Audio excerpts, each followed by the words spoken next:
Broiler মুরগি কীভাবে গন্ধ দূর করে আসলে রান্না করতে হয় সেই রেসিপিটাই আপনাদের সাথে শেয়ার করছি।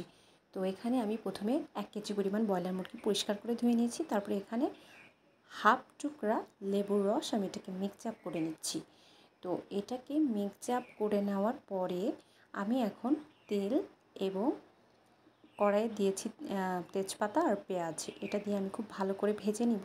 তারপরে যে গুঁড়া মশলা ব্যবহার করছি আজকে, লাল মরিচের গুঁড়া, ধনিয়া গুঁড়া, তারপরে দিয়েছি হচ্ছে লবণ, হলুদের গুঁড়া, জিরা গুঁড়া, গরম মশলার গুঁড়া।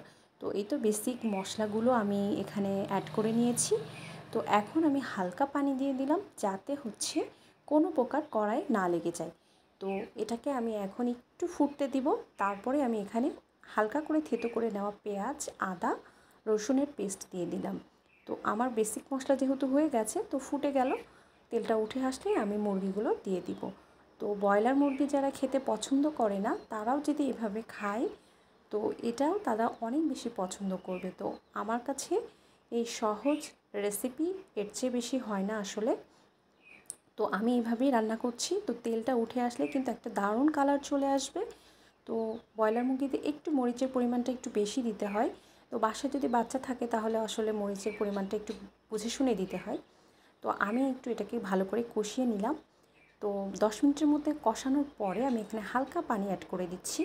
এই পানিতে আমি আরও 10 মিনিট কষাবো। যেহেতু ব্রয়লার মুরগি বেশি সময় লাগে না, এটা কষানোর মধ্যে টেকনিক যে কেমন মজা হচ্ছে বা হবে।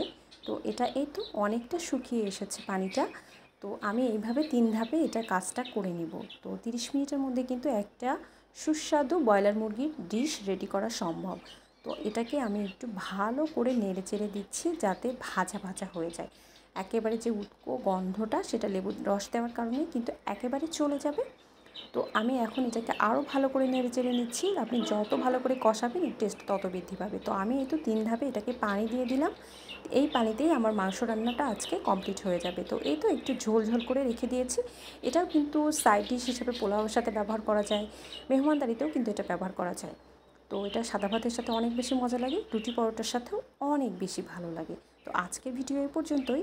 সকলেই ভালো থাকেন, সুস্থ থাকেন। আল্লাহ হাফেজ।